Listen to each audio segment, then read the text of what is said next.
I'm going to give you tips on how to master the art of world building. There are two types of world building. There's the real world fantasy and second world fantasy. In the real world fantasy, you are taking the real world that we live in and the rules of the world we live in, and you are setting your story in that world. You are reimagining a historical event, or you are taking an actual event from history and writing your story in that setting, but it's a real world that we live in, and that's the rules of that world. The other one is a second world fantasy, and that's a completely new world with new rules, and everything's new. The first thing you need to keep in mind with world building is plan, but don't overplan. You don't want to get lost in your world building. So build the basic structure, spend some time creating your world, but don't get stuck there, because as you start writing, you are going to continue to build on that world and you're going to continue to refine your world. I know there's lots of authors that spend so much time in world building that they never get to the actual writing. So don't do that. Make sure that you don't overplan. Tip number 2 is foundation. So when you build a house, you have to have a foundation for the house to be built upon. Your world building is your foundation for your story. It is a framework. And so before you dive into the details, you want to have framework. And we're going to do that with some questions. And I'm going to give you these questions that you can ask as you are building your framework or your foundation for your story as world building. The first question is, what is the terrain, the weather, the climate? What are the borders and the natural resources within those borders? What's the population like? What are the people groups? What are the people like? What are the animals like?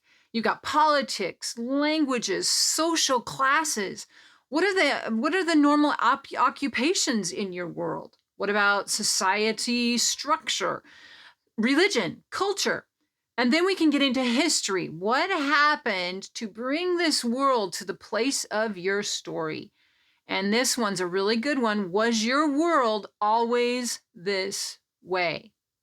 When you're asking yourself these questions, keep in mind that whatever happened from the point you start your story, whatever happened before that is the history of your world. And sometimes you want to spend a little bit of time working on that history, but that also can happen as you write the story. Now, some people are more visual than others, but sometimes it helps to create a map of your world. Where are the mountain ranges? Where are the geographical features, the cities, the small towns? Where's everything at? You can actually write out a map and create your map of your world so that when you are writing your story, you know how long it takes to get from one place to another. If you like this video, make sure to like and subscribe and hit that bell notification so you don't miss any future videos. My next tip is research. Now, you can research actual history. You can research the history of cities. You can research mythology or events that may have taken place. Look at natural occurring events and do your research and weave your research into your world building. One example of this is our books, The Electricals Saga. In book 2, there are some lions that get loose from a zoo, and they're not in their natural habitat, but they're loose. And so I had to ask myself, what would lion behavior be in that situation? So I did research. I researched lion behavior. What do they do? What do they eat? How do they act? What's their social structure? Because there is one. And so I did the research on that in order to write about these lions in book 2 that now you're curious about.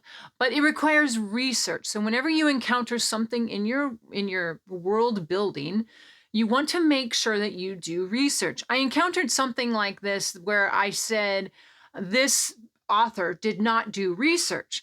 I was reading this one book, and I won't say the name of the book, but the setting was actually where I currently live, and I actually know where the cities are at and how far it is from one city to another, and how long it's going to take to get from one city to another. So I'm reading this book, and the author did not do their research.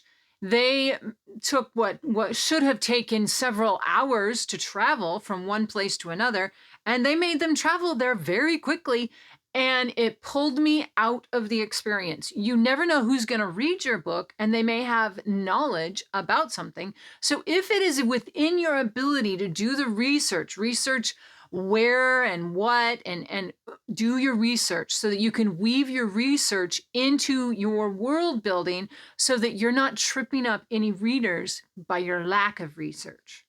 And once you've done your world building, then you can develop your characters from that, because you want your characters to fit within your world. Whatever society rules there are in your world, your character needs to be part of that world. So when you define your characters, you develop, these really great characters.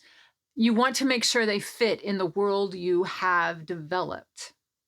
Your well-developed and well-defined characters are what you want to use to bring your world to life. You want to use your character to present your world to the reader. You don't want to just dump all the aspects of your world on the reader. You want your reader to experience the world that you have developed, which is probably pretty epic. You want the reader to experience it like your main character, your protagonist does. And you do that by having a well-defined character within the world that you have developed. Happy world building, and I will catch you in the next video.